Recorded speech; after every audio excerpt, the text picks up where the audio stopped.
Hello friends, बहुत बहुत स्वागत है आपका आरओ कंप्यूटर क्लासेज के इस चैनल में। मैं हूं आपका दोस्त इंस्ट्रक्टर राम सर। हमने प्रीवियस लेक्चर के अंदर देखा था कि पाइथन को कैसे इंस्टॉल किया जाता है, वीएस कोड को कैसे इंस्टॉल किया जाता है। उसमें एक छोटा सा फाइल बनाया था हमने और उस फाइल को रन करवा के देखा था। आज इस वीडियो लेक्चर के अंदर हम एक प्रोग्राम बनाएंगे और उस प्रोग्राम को कितने तरीकों से रन किया जा सकता है, कैसे आईडीएलई पे रन किया जा सकता है, कैसे वीएस कोड के ऊपर रन किया जा सकता है, कैसे सीएमडी के ऊपर जाके रन किया जा सकता है, या टर्मिनल के ऊपर कैसे रन किया जा सकता है। इन सारी चीज़ों को हम इस वीडियो लेक्चर के अंदर कवर करेंगे, क्योंकि ये जो वीडियो है बहुत ही इंपॉर्टेंट है। कैसे आप जब भी प्रोग्राम बनाओगे तो उस प्रोग्राम को रन करना पड़ेगा, और रन करने में कई बार मैंने देखा है बहुत सारे स्टूडेंट्स के बहुत बार प्रॉब्लम आती है। कभी उनका वीएस कोड में रन नहीं होता है, कभी आईडीएलई में रन नहीं होता। तो इन सारी चीज़ों को इस वीडियो लेक्चर के अंदर बारीकी से कवर करेंगे। तो चलिए आइए देखते हैं। सबसे पहले हम आईडीएलई से स्टार्ट करते हैं।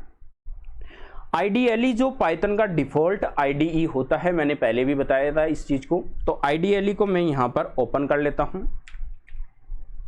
आईडीएलई को ओपन करने के बाद में हमें यहाँ पर फाइल क्रिएट करनी है। मैं न्यू फाइल बना लेता हूँ।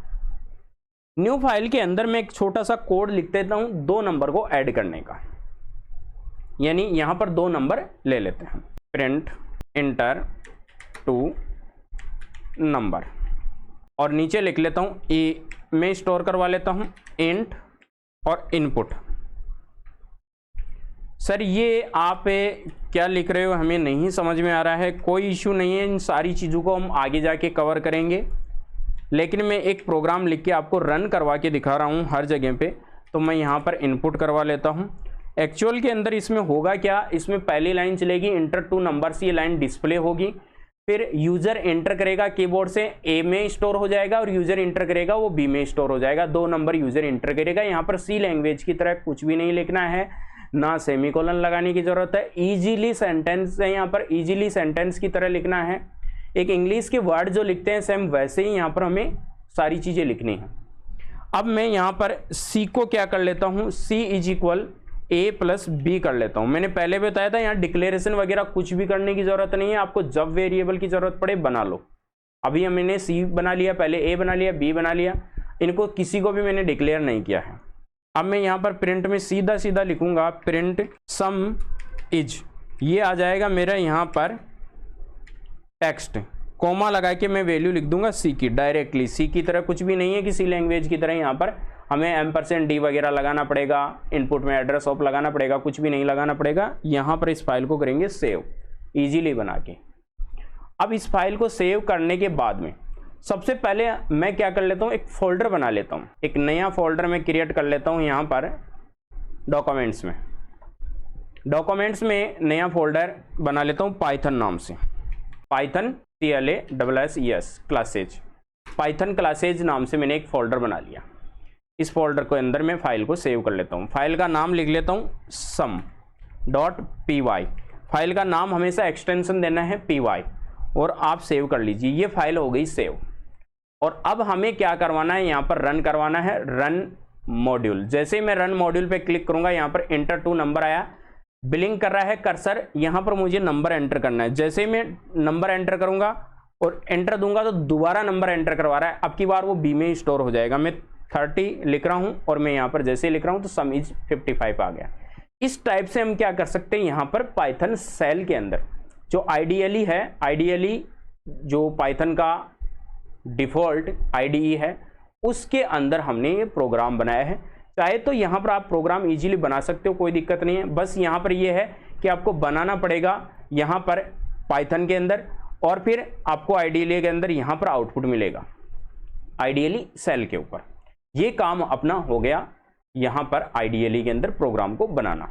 अब इस प्रोग्राम को आप कैसे रन कर सकते हो टर्मिनल पे, वो भी हम यहाँ पर देखते हैं। इनको सबको मैं कर देता हूँ बंद। टर्मिनल को ओपन करता हूँ, CMD कमांड प्रॉम्प्ट।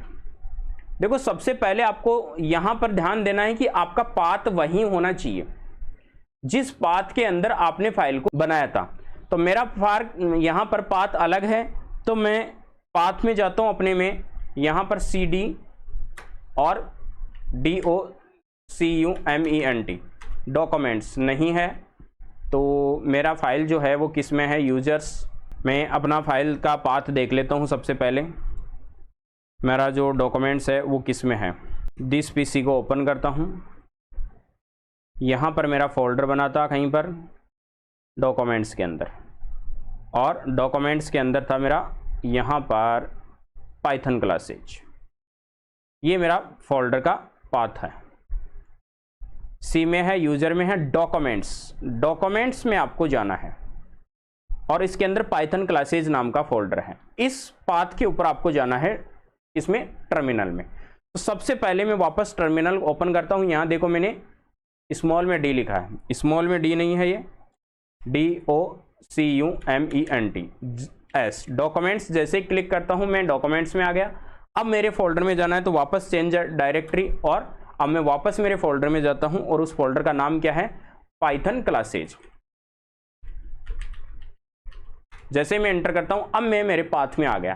अब आराम से मेरी जितनी भी उस पाथ के अंदर फाइलें हैं उन सारी फाइलों को मैं रन कर सकता हूं।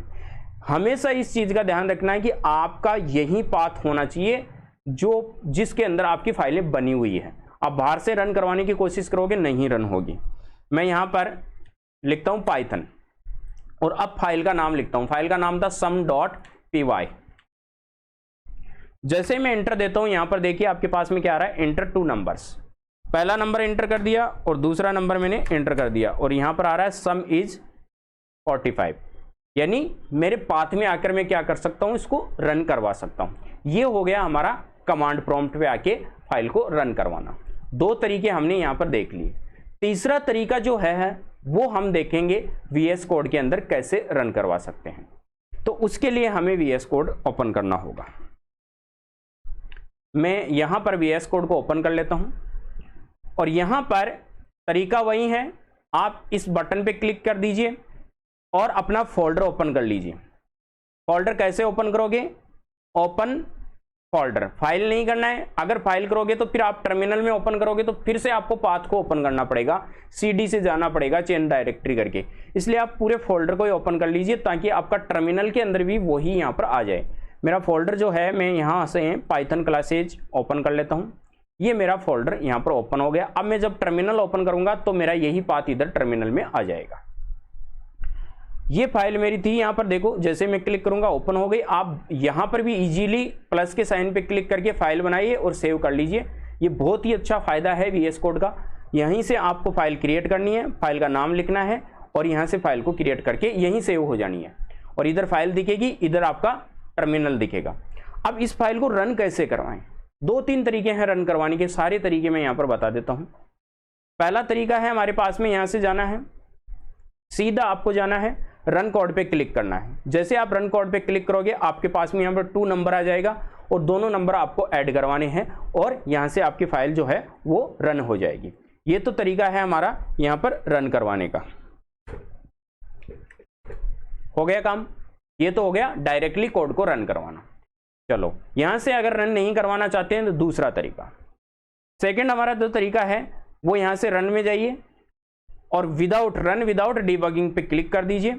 कहां पर आप रन करवाना चाहते हो, एक्सटेंशन इंस्टॉल करोगे पाइथन का या फिर पाइथन डीबगर में। मैं पाइथन डीबगर को क्लिक कर लेता हूं यहां से और मेरी फाइल यहां पर देखो रन हो रही है। और मैं यहां पर आके क्या कर सकता हूं, वही मैं नंबर दे सकता हूं। जैसे ही मैं नंबर दे रहा हूं सम इज 45। 2 तरीके हमारे रन करवाने के हो गए। तीसरा जो तरीका है हमारा रन करवाने का वो भी हम यहाँ पर देख लेते हैं। यहाँ से जाइए और यहाँ से टर्मिनल में जाइए, न्यू टर्मिनल पे यहाँ पर क्लिक कर दीजिए। आपके पास में टर्मिनल ओपन हो गया। ये वही टर्मिनल है जो CMD में आपके पास में ओपन हुआ था। फोल्डर ओपन किया, इसलिए देखो आपका पाथ भी सारा का सारा वही है, इसलिए आपको यहाँ पर भी दिक्कत नहीं आएगी। अदरवाइज यहाँ पर आपको चेंज डायरेक्टरी करनी पड़ेगी। अब आपको यहाँ पर कहाँ जाना है, नाम क्या लिखना है, सीधा पाइथन लिखना है। पाइथन स्पेस फाइल का नाम क्या है, sum.py। जैसे आप इंटर दोगे यहाँ पर 2 नंबर एंटर करने हैं और इस टाइप से आपकी फाइल यहाँ पर रन हो गई। तो यहाँ पर मैंने जो सारे तरीके थे आपको रन करवाने के और फाइल को बनाने के, वो कंप्लीटली मैंने बता दिए हैं। आई होप ये वीडियो आपको पसंद आया होगा। अगर वीडियो पसंद आया तो वीडियो को लाइक कीजिए, शेयर कीजिए और हमारे चैनल को सब्सक्राइब कीजिए। मिलते हैं नेक्स्ट वीडियो के अंदर जिसमें हम पाइथन के कमेंट्स में क्या होते हैं पाइथन का पीवीएम क्या होता है या पाइथन के अंदर वेरिएबल्स क्या होते हैं, इन सारी चीज़ों को हम आगे 1 बाय 1 कवर करेंगे।